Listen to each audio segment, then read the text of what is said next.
Hi నమస్తే, welcome to Ashok online academy. So ఈ రోజు సెషన్లో మనం ఆగస్ట్ మంత్కి సంబంధించిన కరెంట్ అఫైర్స్ అన్ని డీటెయిల్గా డిస్కస్ చేద్దాం. అసలు first of all current affairs అంటే ఏంటి, అందరికీ అర్థం కాని విషయం ఏంటి అంటే కరెంట్ అఫైర్స్ అనేది అందరూ భయపడుతూ ఉంటారు. చాలా మంది అడుగుతుంటారు కరెంట్ అఫైర్స్ అసలు ఎలా ప్రిపేర్ అవ్వాలి, ఎక్కడి నుంచి వస్తున్నాయి, అసలు ఆ సబ్జెక్ట్ ఏంటి అని చెప్పి. గుర్తుపెట్టుకోండి, first of all current affairs అనేది ఒక సబ్జెక్ట్ లా చూడొద్దు. మీరు దీన్ని ఎలా చూస్తారు అంటే ఇది మనకున్న రెస్పాన్సిబిలిటీ అనమాట. అంటే మన చుట్టూ ఏం జరుగుతుందో మనం తెలుసుకోవాలి ఖచ్చితంగా. సో మనం ఒక కాంపిటేటివ్ ఆస్పిరెంట్ అయినా కాకపోయినా కానీ మన చుట్టూ జరుగుతున్న విషయాలు మనకు తెలిసినప్పుడే మనకు ఆ కాన్ఫిడెన్స్ లెవెల్స్ ఉంటాయన్నమాట. ఓకేనా, గుర్తుపెట్టుకోండి. అండ్ ఇంకొక విషయం ఏంటి అంటే ఈ రోజుల్లో ఏ ఎగ్జామినేషన్ ప్యాటర్న్ అయినా, వెదర్ ఇట్ మేబీ గ్రూప్స్ అయినా కావచ్చు, లైక్ స్టేట్ గవర్నమెంట్కి సంబంధించిన పబ్లిక్ సర్వీస్ ఎగ్జామినేషన్ కావచ్చు, లేదు అంటే సెంట్రల్ గవర్నమెంట్కి సంబంధించిన ఏ ఎగ్జామినేషన్స్ అయినా కావచ్చు, మిమ్మల్ని డైరెక్ట్ క్వశ్చన్స్ ఎవరు అడగట్లేదు. ఓకేనా, అంటే ఒక ఇష్యూ చూసాము అంటే, న్యూస్లో ఉన్న ఒక ఇష్యూ చూసాము అంటే దాన్ని డైరెక్ట్గా చదువుకుని వెళ్తే మాత్రం ఎగ్జామినేషన్ క్లియర్ అవ్వదు. సో దాన్ని మొత్తం అనలైజ్ చేయాలి, మల్టీ డైమెన్షనల్ అనాలిసిస్ చేయాలి. ఫర్ ఎగ్జాంపుల్ మీకు ఇక్కడ నేను ఒక్కొక్క కాన్సెప్ట్ మనం డిస్కస్ చేసుకునే ఒక్కొక్క కాన్సెప్ట్ ఏదైతే ఉందో అన్ని కలిపేసి చెప్పకుండా మీకు జనరల్ స్టడీస్కి సంబంధించి నేను లింక్ చేసి చెప్తానన్నమాట. అంటే ఇప్పుడు ఫర్ ఎగ్జాంపుల్ ఇండియన్ పాలిటిక్స్ సంబంధించి ఏమైనా అంశాలు న్యూస్లోకి వస్తే దాన్ని అసలు ఎందుకు న్యూస్లోకి వచ్చిందో చెప్పి దానికి సంబంధించిన బ్యాక్గ్రౌండ్ ఇన్ఫర్మేషన్ అంటే స్టాటిక్ పోర్షన్ కూడా లింక్ చేసి చెప్పడం వల్ల మీకు ఏమవుతుంది అంటే అక్కడే దానికి సంబంధించిన జనరల్ స్టడీస్ పోర్షన్ కూడా కంప్లీట్ అయిపోతుంది. ఓకేనా, అలా చూద్దాము. అలా చూసుకుంటే మనం ఆగస్ట్ మంత్కి సంబంధించి ఇండియన్ పాలిటీ అంశాలు చూడాలి, ఎకానమీ, జాగ్రఫీ, తర్వాత హిస్టరీ అండ్ కల్చర్, అలాగే స్పోర్ట్స్ ఈవెంట్స్ చూసుకోవాలి. And very very important international and national issues చాలా చాలా ఇంపార్టెంట్ అనమాట. ఇలా నంబర్ ఆఫ్ ఇష్యూస్ అనేవి మనం చూసుకుంటూ ఉండాలి. ఓకేనా, సో ఈ రోజు సెషన్ స్టార్ట్ చేద్దాం. First of all international issues ని డిస్కస్ చేద్దాం. మనం ఆగస్ట్ మంత్ లో న్యూస్ లో ఉన్న ఇంటర్నేషనల్ ఇష్యూస్ అండ్ దాని రిలేటెడ్ అంశాలన్నీ చూద్దాము. అండ్ అవర్ ఫస్ట్ కాన్సెప్ట్ వచ్చేసి యుఎన్ భద్రతా మండలిలో సంస్కరణలు అవసరం. ఇదేంటి అంటే యునైటెడ్ నేషన్ కి సంబంధించిన సెక్యూరిటీ కౌన్సిల్ అనమాట. అంటే ఐక్యరాజ్య సమితికి సంబంధించిన భద్రతా మండలి ఏదైతే ఉందో అందులో కొన్ని సంస్కరణలు చేయాల్సిన అవసరం ఉంది అని చెప్పేసి రీసెంట్ గా ఒక రిజల్యూషన్, ఒక తీర్మానాన్ని పెట్టడం జరిగింది ఇండియా. ఓకేనా, అయితే అసలు ఫస్ట్ ఆఫ్ ఆల్ ఇష్యూ చూడడానికంటే ముందు మీకు యుఎన్ఎస్సి అంటే ఏంటో తెలియాలి. యుఎన్ఎస్సి, ఓకే, ఇక్కడ కనిపిస్తుంది కదా. యుఎన్ఎస్సి అంటే ఏంటంటే యునైటెడ్ నేషన్ సెక్యూరిటీ కౌన్సిల్ అన్నమాట. అంటే ఐక్యరాజ్య సమితి భద్రతా మండలి అంటారు తెలుగులో. ఓకే, మనకి యునైటెడ్ నేషన్స్ కింద మొత్తం 6 ఆర్గన్స్ ఉంటాయి. దాంట్లో వెరీ వెరీ ఇంపార్టెంట్ ఏంటి అంటే యునైటెడ్ నేషన్ సెక్యూరిటీ కౌన్సిల్ ఏంటి, ఐక్యరాజ్య సమితి యొక్క భద్రతా మండలి. ఓకేనా, అయితే దీని యొక్క హెడ్ క్వార్టర్స్ చూడండి. ఏ యునైటెడ్ నేషన్స్ కి సంబంధించిన ఏ ఒక్క ఆర్గనైజేషన్ చూసినా గానీ ఫస్ట్ మనం చూసుకోవాల్సింది దాని హెడ్ క్వార్టర్స్ ఎక్కడ అంటే అది ఎక్కడ ఎస్టాబ్లిష్ చేశారు. ఇది ఎక్కడ ఉంటుంది అంటే మనకి న్యూయార్క్. ఓకే, న్యూయార్క్ లో ఉంటుంది. అండ్ ఏ సంవత్సరంలో ఎస్టాబ్లిష్ చేశారు అది కూడా చూసుకోవాలి. ఏ సంవత్సరం అంటే 1945. ఓకేనా, 1945లో న్యూయార్క్ లో ఎస్టాబ్లిష్ చేయబడింది ఐక్యరాజ్య సమితి యొక్క భద్రతా మండలి. ఓకేనా, అయితే ఇక్కడ మనకి మీరు చూసుకోవాల్సిన విషయాలు ఏంటంటే వెరీ వెరీ ఇంపార్టెంట్ ఇష్యూస్. ఐక్యరాజ్య సమితి యొక్క భద్రతా మండలిలో మొత్తం ఎంతమంది సభ్యులు ఉంటారని అడుగుతారు. ఇక్కడ ఎంతమంది సభ్యులు అన్నానంటే అక్కడ ఎన్ని దేశాలు రిప్రజెంట్ చేస్తున్నాయని అర్థమవుతుందా. మీరు ఎలా చెప్పాలి అంటే 15 అని చెప్పేస్తారు అందరూ, కానీ 15 అని చెప్పకూడదు. మోర్ టెక్నికల్ గా ఇంకా కరెక్ట్ గా చెప్పాలి అంటే 5+10 అని చెప్పాలి. ఏంటి, 5+10, 5+10 అని చెప్పండి, 15 అని చెప్పొద్దు. ఎందుకు చెప్తున్నాను అంటే మోర్ యాక్యురేట్ గా చెప్పాలి అంటే ఈ 5 కంట్రీస్ ఉంటాయి కదా, ఈ 5 కంట్రీస్ పర్మనెంట్ మెంబర్స్ అన్నమాట. ఓకేనా, అంటే ఎప్పటికీ ఉంటాయి అవి. అండ్ ఈ 10 ఏదైతే ఉన్నాయో ఇవి తాత్కాలిక సభ్య దేశాలు, టెంపరరీ మెంబర్స్. ఓకేనా, సో ఈ 5 మెంబర్స్ ఏంటి అని అడుగుతారు మిమ్మల్ని. 5 మెంబర్స్ గుర్తుపెట్టుకోండి. ఏవైతే పర్మనెంట్ గా యునైటెడ్ నేషన్ సెక్యూరిటీ కౌన్సిల్లో ఉన్న మెంబర్స్ ఉన్నాయో 5 దేశాల పేర్లు గుర్తుపెట్టుకోండి. యుఎస్ఏ ఉంటుంది, USA, UK, China, Russia and France. Okay, మొత్తం 5 కంట్రీస్ ఉంటాయి అనమాట. ఇక్కడ యునైటెడ్ నేషన్ సెక్యూరిటీ కౌన్సిల్ ఐక్యరాజ్య సమితికి సంబంధించిన భద్రతా మండలిలో 5 పర్మనెంట్ సభ్య దేశాలు ఉంటాయి. గుర్తుపెట్టుకోవాలి, వెరీ వెరీ ఇంపార్టెంట్ పాయింట్. 5 ఏంటి, USA, UK, China, Russia, France. అర్థమవుతుందా, ఇక్కడే వచ్చేయాలి మీకు ప్రతి కాన్సెప్ట్. ఇంకా 10 సభ్య దేశాలు ఉన్నాయి కదా, ఇవి నేను తాత్కాలిక సభ్య దేశాలు అని చెప్పాను, అవునా? తాత్కాలిక సభ్య దేశాలు అంటే ఇవి ఫిక్స్డ్ గా ఉండవు, 2 ఏళ్ల కాలానికి, అర్థమవుతుందా? 2 ఏళ్ల కాలానికి రొటేషన్ వైజ్ లో యునైటెడ్ నేషన్ జనరల్ అసెంబ్లీ అని ఒకటి ఉంటుంది మనకి, యుఎన్జిఏ అంటారు. ఇందులో తీర్మానం ప్రవేశపెట్టి తాత్కాలిక సభ్య దేశాలను ఎన్నుకుంటూ ఉంటారు. ఎన్నేళ్ల కాలానికి? తాత్కాలిక సభ్య దేశాల యొక్క టర్మ్, ఓకేనా, ఆ పీరియడ్ ఎంత అంటే 2 ఏళ్ల కాలానికి, 2 years మాత్రమే ఉంటారు. ఎవరైనా కానీ ఐక్యరాజ్య సమితికి సంబంధించిన భద్రతా మండలిలో తాత్కాలిక సభ్య దేశంగా ఎన్నుకోబడితే వాళ్ళ కాలం ఎంత కాలం అంటే 2 సంవత్సరాలు మాత్రమే, ఓకేనా, 2 years మాత్రమే ఉంటారని గుర్తుపెట్టుకోండి. Very very important issues. అయితే ఇండియా ఇప్పటి వరకు ఎప్పుడైనా తాత్కాలిక సభ్య దేశంగా ఎన్నుకోబడిందా అని చెప్పేసి అడిగే ఛాన్స్ ఉంటుంది. ఎందుకంటే పర్మనెంట్ లో లేదు, ఇండియా పర్మనెంట్ మెంబర్షిప్ లో లేదు ప్రెసెంట్ అయితే, ఈ 5 మాత్రమే ఉన్నాయి. అయితే తాత్కాలిక సభ్య దేశంగా ఎప్పుడన్నా ఎన్నుకోబడిందా అంటే ఎన్నుకోబడింది. ఎన్నిసార్లు ఎన్నుకోబడింది? ఫస్ట్ ఆఫ్ ఆల్ ఎన్నుకోబడిందా లేదా అని చూడండి. అవును, ఎన్నుకోబడింది తాత్కాలిక సభ్య దేశంగా. అయితే నెక్స్ట్ వచ్చే క్వశ్చన్ ఏంటి? ఒకవేళ ఎన్నుకోబడితే ఎన్నిసార్లు ఎన్నుకోబడింది? ఎన్నిసార్లు అంటే మొత్తం 8 times, 8 సార్లు ఇప్పటి వరకు ఇండియా యునైటెడ్ నేషన్ సెక్యూరిటీ కౌన్సిల్లో తాత్కాలిక సభ్య దేశంగా 8 సార్లు ఎన్నుకోబడింది, ఓకేనా? రీసెంట్ గా లాస్ట్ టైం ఎప్పుడు ఎన్నుకోబడిందో అది మాత్రం గుర్తుపెట్టుకోండి. Term important. 2 సంవత్సరాలు కదా, ఆ 2 సంవత్సరాల కాలం ఎప్పటి నుంచి ఎప్పటి వరకు అంటే 2021 జనవరి నుంచి, అర్థమవుతుందా, 2022 డిసెంబర్, ఓకే, ఇక్కడ వరకు ఇది మనకి 8వ సారి అనమాట. 8వ సారి ఎన్నుకోబడింది. ఆ టర్మ్ ఏంటి? 2021 జనవరి నుంచి 2022 డిసెంబర్ వరకు ఎన్నుకోబడింది అని గుర్తుపెట్టుకోండి, ఓకేనా? వెరీ వెరీ ఇంపార్టెంట్ ఇష్యూ అనమాట. అండ్ ఇప్పుడు ప్రెసెంట్ తాత్కాలిక సభ్య దేశాలుగా ఎవరున్నారు అని అడిగే ఛాన్స్ ఉంది. ఒకవేళ అడిగితే గుర్తుపెట్టుకోండి, మాక్సిమం టెంపరీ మెంబర్స్ అడగరు, బట్ ఇంకొంచెం డీప్ గా టఫ్ లెవెల్ అడగాలని అనిపిస్తే అడిగే ఛాన్స్ ఉంది. ఒకసారి గుర్తుపెట్టుకోండి, 2024-25 టర్మ్ వరకు, ఓకేనా, ఎంతమంది ఉన్నారు? 5 ఉన్నారు. ఆ 5 ఎవరంటే South Korea, Algeria, Sierra Leone, Guyana, Slovenia, ఓకేనా. ఇంకొక 5 తాత్కాలిక సభ్య దేశాలు వచ్చేసి ఇవన్నమాట: Ecuador, Japan, Malta, Mozambique, Switzerland, ఓకేనా.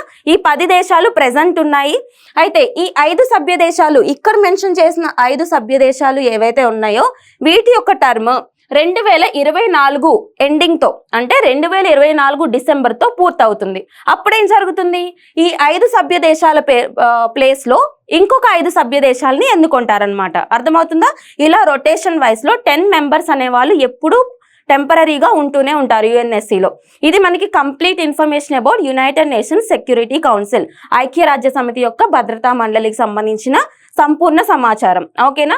అయితే ఇక్కడ మనల్ని అడిగే ఇంకొక ఇంపార్టెంట్ క్వశ్చన్ ఏంటి అంటే, ఈ యొక్క యునైటెడ్ నేషన్ సెక్యూరిటీ కౌన్సిల్ కి సంబంధించి ఇండియా తరపున పర్మనెంట్ రిప్రజెంటేటివ్ గా ఉన్నది ఎవరు? ఇప్పుడు ఫర్ ఎగ్జాంపుల్ పర్మనెంట్ రిప్రజెంటేటివ్ అంటే ఏంటంటే, ఇప్పుడు మన కంట్రీ ఏదైతే ఉందో, మన భారతదేశం ఏదైతే ఉందో, ఈ యొక్క భద్రతా మండలిలో ఏదైనా తీర్మానం ప్రవేశపెట్టాలి అనుకుందనుకోండి, అప్పుడు ఎలా ప్రవేశపెడతారు? మన ప్రైమ్ మినిస్టర్ వెళ్ళి ప్రవేశపెడతారా? లేదు. అక్కడ ఐక్యరాజ్య సమితి యొక్క భద్రతా మండలిలో మన కంట్రీ తరపున ఒక పర్మనెంట్ రిప్రజెంటేటివ్ ఉంటారనమాట, ఓకేనా. అంటే ఒక శాశ్వత ప్రతినిధి ఉంటారు. ఎట్ ప్రెసెంట్ ఐక్యరాజ్య సమితి యొక్క భద్రతా మండలిలో భారతదేశం తరపున ఉన్న శాశ్వత ప్రతినిధి ఎవరని అడుగుతారు. Very very important person. మనకి రీసెంట్ గానే చేంజ్ అయ్యారనమాట, సెప్టెంబర్ లో వచ్చారు. ఆయన పేరు ఏంటంటే పర్వతనేని హరీష్. ఏంటి? పర్వతనేని హరీష్, ఓకే. ఐక్యరాజ్య సమితి యొక్క భద్రతా మండలిలో ఇండియా తరపున, భారతదేశం తరపున ఉన్న శాశ్వత ప్రతినిధి పేరు పర్వతనేని హరీష్. ప్రెసెంట్ ఉన్నారు. సెప్టెంబర్ 1 నుంచి ఈయన ఛార్జ్ తీసుకున్నారనమాట. ఈయన ఎవరి ప్లేస్ లో వచ్చారంటే, ప్రీవియస్ గా ఫస్ట్ విమెన్ పర్సన్ అనమాట. ఆ పర్సన్ హోల్డ్ చేసిన పర్సన్, ఆవిడ పేరేంటంటే రుచిరా కంబోజ్, ఓకేనా. రుచిరా కంబోజ్ గారు ఉండేవాళ్ళు. ఈవిడ ప్లేస్ లో ఇప్పుడు పర్వతనేని హరీష్ గారు వచ్చారు, ఓకేనా. ఈ యొక్క రుచిరా కంబోజ్ గారు రాకముందు ఇంకో ఫేమస్ పర్సన్ ఉండేవాళ్ళు. ఆయన పేరు ఏంటంటే టిఎస్ తిరుమూర్తి, ఓకేనా. సో అందరి పేర్లు గుర్తుపెట్టుకోవాల్సిన అవసరం లేదు, బట్ వీళ్ళు ఇంపార్టెంట్ పర్సన్స్ కాబట్టి నేను చెప్తున్నాను. ఒక 4 years కాలానికి సంబంధించి గుర్తుపెట్టుకోండి. ఫస్ట్ టిఎస్ తిరుమూర్తి గారు ఉండేవాళ్ళు, ఆయన ప్లేస్ లో రుచిరా కంబోజ్ ఫస్ట్ విమెన్ ఆఫీసర్ వచ్చారు. తర్వాత ఈవిడ ప్లేస్ లో రీసెంట్ గా మనకి September 1 నుంచి పర్వతనేని హరీష్ గారు ఈ యొక్క అపాయింట్మెంట్ ని హోల్డ్ చేస్తున్నారు అనమాట. ప్రెసెంట్ కూడా ఈయనే ఉన్నారు. అయితే ఇక్కడ ఇప్పుడు వచ్చిన న్యూస్ ఏంటి, ఇందులో సంస్కరణలు అవసరం అని చెప్తున్నారు. ఎలాంటి సంస్కరణలు అంటే జస్ట్ గుర్తుపెట్టుకోండి, ఇక్కడ 5 + 10 = 15 మెంబర్స్ ఉన్నారు ఇప్పుడు.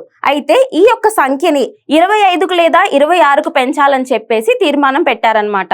అయితే ఇంకా అందులో యాడ్ చేయాల్సిన సభ్య దేశాలు ఎవరెవరు ఉన్నారు అనేసి క్వశ్చన్ రైజ్ అయితే వెస్ట్రన్ ఆఫ్రికాకి సంబంధించిన కొన్ని కంట్రీస్ యాడ్ చేయాలి. తర్వాత ఏషియా పసిఫిక్ ప్రాంతానికి సంబంధించి కొన్ని కంట్రీస్, ఆఫ్రికాకి సంబంధించిన కొన్ని కంట్రీస్, వీటికి కూడా ఈ యొక్క భద్రతా మండలిలో శాశ్వత ప్రాతినిధ్యం ఇవ్వాలి అని చెప్పేసి కొన్ని ప్రపోజల్స్ వచ్చాయన్నమాట.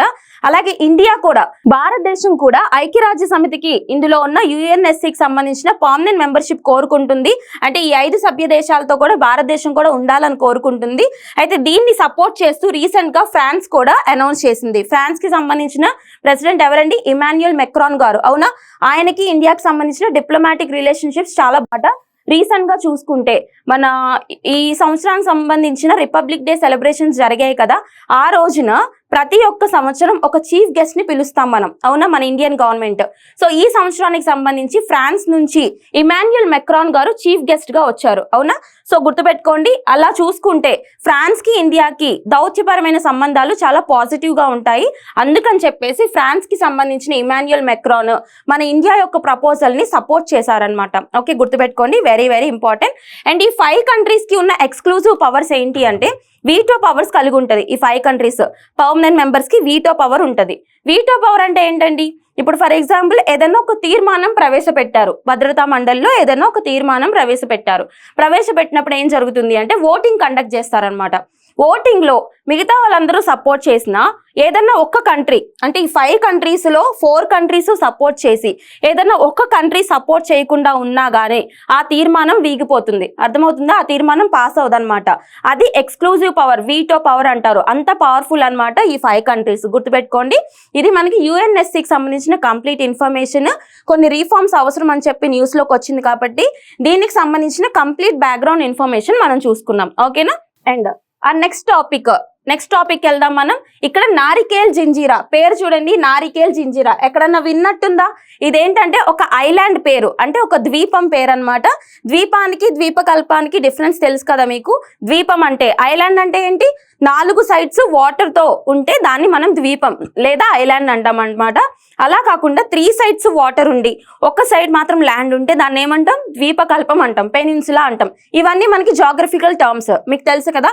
అయితే ఇక్కడ నారికేల్ జింజీరా అనేది ఒక ఐలాండ్ అన్నమాట, ఒక ద్వీపం. గుర్తుపెట్టుకోండి, వెరీ వెరీ ఇంపార్టెంట్.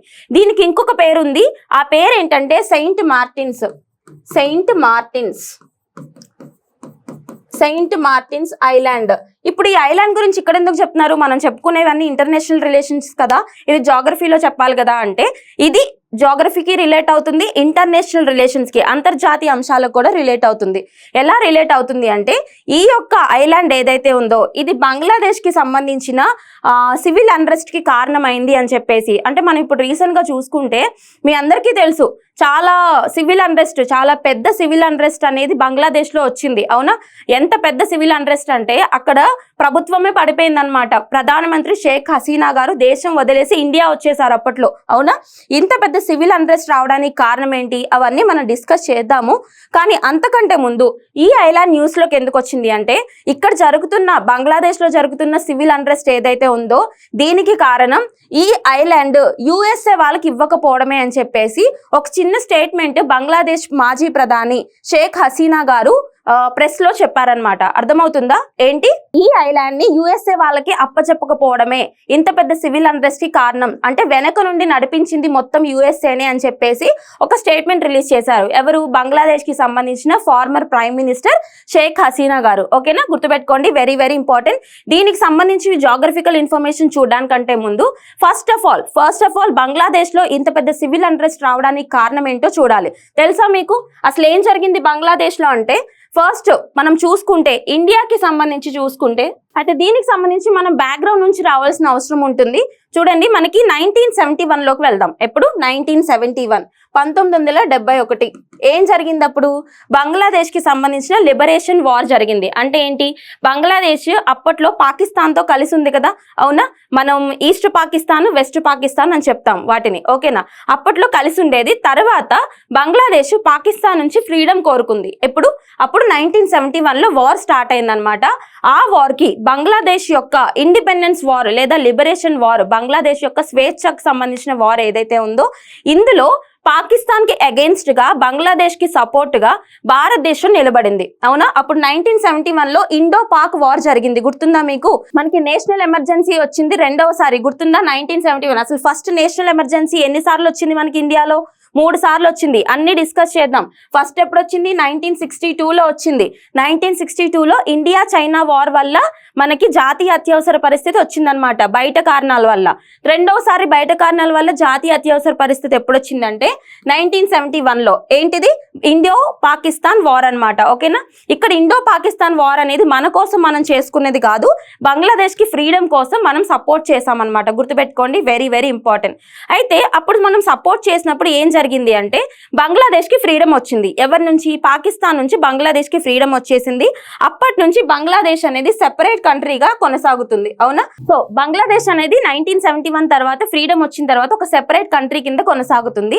అప్పట్లో బంగ్లాదేశ్ యొక్క ఫ్రీడమ్ వార్ లో సపోర్ట్ చేసిన ఫ్రీడమ్ ఫైటర్స్ ఉంటారు కదా, వీళ్ళందరికీ సంబంధించి ఇప్పుడు ప్రెసెంట్ రిజర్వేషన్స్ ఇవ్వాలి, ఎంప్లాయ్మెంట్ లో రిజర్వేషన్స్ ఇవ్వాలి అని చెప్పేసి, అది కూడా ఎంత అంటే 30% రిజర్వేషన్స్ ఇవ్వాలి అని చెప్పేసి ఒక ఆర్డర్ వచ్చిందనమాట.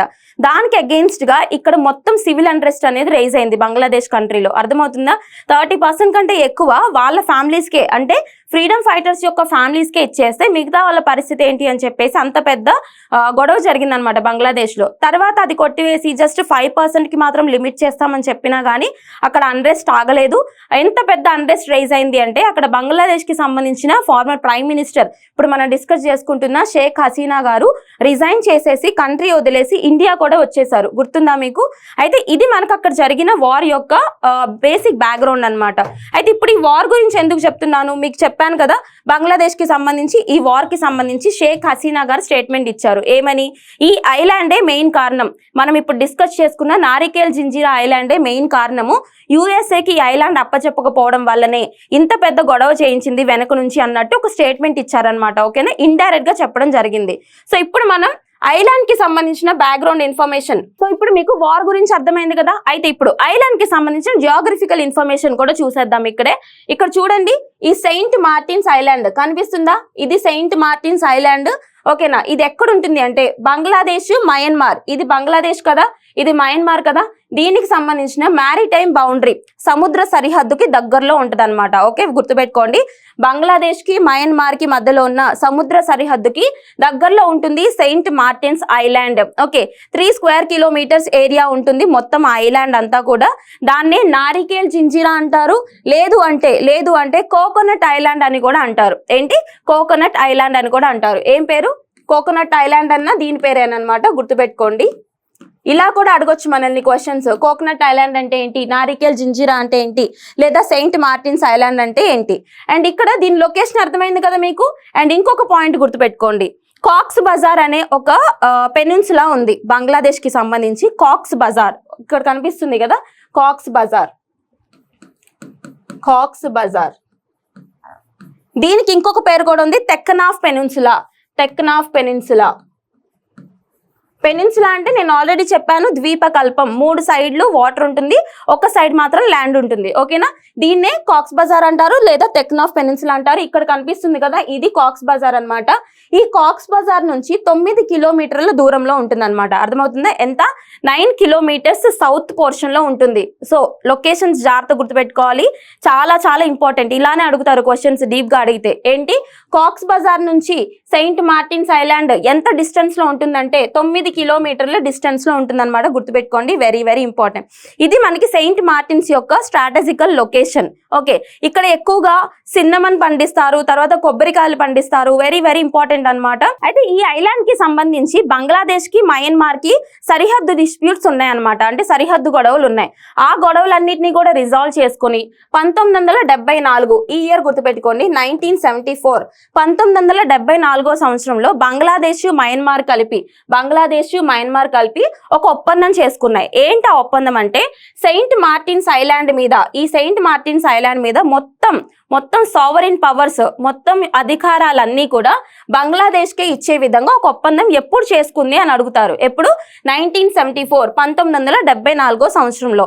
ఇలా ఒక ఒప్పందం చేసుకున్నప్పటికీ కూడా చిన్న చిన్న గొడవలు అనేవి జరుగుతూనే ఉన్నాయి బంగ్లాదేశ్కి మయన్మార్కి మధ్య. కాబట్టి ఇక్కడ మళ్ళీ ఇంకో క్వశ్చన్ అడగొచ్చు. ఏం క్వశ్చన్ అది? సెయింట్ మార్టిన్స్ ఐలాండ్ అనేది ఏ రెండు దేశాలకి మధ్య సరిహద్దు ప్రాంతం డిస్ప్యూట్ లో ఉంది అని అడుగుతారు. ఓకేనా, గుర్తుపెట్టుకోండి. బంగ్లాదేశ్కి మయన్మార్కి మధ్య సరిహద్దు గొడవలు సెయింట్ మార్టిన్స్ ఐలాండ్ వల్ల జరుగుతున్నాయి. మయన్మార్ అంటే ఇంకో పేరేంటి? బర్మా కూడా అనొచ్చు కదా. అయితే ఇవన్నీ పక్కన పెట్టండి. ఇప్పుడు యుఎస్ఏకి దీని మీద కన్నెందుకు అంటే యుఎస్ఏ వాళ్ళు ఇక్కడ ఒక మిలిటరీ బేస్ ని ఏర్పాటు చేసుకోవడానికి లీజ్ కి అడుగుతున్నారనమాట. అర్థమవుతుందా? అందుకని చెప్పేసి బంగ్లాదేశ్ కి సంబంధించిన former prime minister Sheikh Hasina గారు ఇలా దీన్ని యుఎస్ వాళ్ళకి మిలిటరీ బేస్ కి లీజ్ కి ఇవ్వడానికి ఒప్పుకోలేదని చెప్పేసి వెనక నుండి ఇంత పెద్ద సివిల్ అన్రెస్ట్ నడిపించారు, తమ ప్రభుత్వాన్ని పడగొట్టేశారని చెప్పేసి ఒక స్టేట్మెంట్ ఇచ్చారు. అందుకని ఇదంతా మనం డిస్కస్ చేయాల్సిన అవసరం వచ్చింది. ఇలానే చదువుకోవాలి, వెరీ వెరీ ఇంపార్టెంట్. ప్రతి పాయింట్ నేర్చుకోండి. ఓకేనా, జాగ్రఫీ ఆధారంగా చూడాలి మ్యాప్ పాయింటింగ్. అండ్ ఇక్కడే మనం ఒకటి లింక్ చేసుకుందాము. అక్కడ సెయింట్ మార్టిన్స్ ఐలాండ్ గురించి చెప్పుకున్నాం కదా, దానికి సంబంధించిందే మనకి కొంచెం దాని రిలేటెడ్ గానే ఉంటుంది. ఈ యొక్క చాగోస్ ఐలాండ్స్ అన్నమాట. చాగోస్ ఐలాండ్స్ ఇండియన్ ఓషన్ లో ఉంటాయి. మనకి రీసెంట్ గా న్యూస్ లోకి వచ్చాయి. సేమ్ అలాంటి డిస్ప్యూట్ అనమాట. అందుకని ఇక్కడే డిస్కస్ చేసుకోవాల్సిన అవసరం ఉంటుంది. ఏంటవి? చాగోస్ ఐలాండ్స్ కనిపిస్తున్నాయా లేదా? చాగోస్ ఆర్కిపెలాగో అంటారు. ఆర్కిపెలాగో అంటే ఇది గ్రూప్ ఆఫ్ ఐలాండ్స్ అన్నిటినీ కలిపి కూడా ఒక ఆర్కిపెలాగో అని పిలుస్తారనమాట. దాన్నే మనం చాగోస్ ఆర్కిపెలాగో అంటున్నాము. ఇక్కడ ఈ చాగోస్ ఆర్కిపెలాగోలో అతి పెద్ద ఐలాండ్ ఏంటి అని అడుగుతారు. Diego Garcia. ఏంటి? డీగో గార్సియా అనేది చాగోస్ ఆర్కిపెలాగోలో ఉన్న అతి పెద్ద ఐలాండ్. దీన్ని ఇక్కడ ఎందుకు డిస్కస్ చేస్తున్నాను అంటే సేమ్ ఈ చాగోస్ ఆర్కిపెలాగో అనేది ఎవరెవరికి డిస్ప్యూట్ అంటే మారిషియస్. గుర్తుపెట్టుకోండి, మారిషియస్ కి బ్రిటిష్ కి మధ్య డిస్ప్యూటెడ్ రీజన్ అన్నమాట. ఏంటి?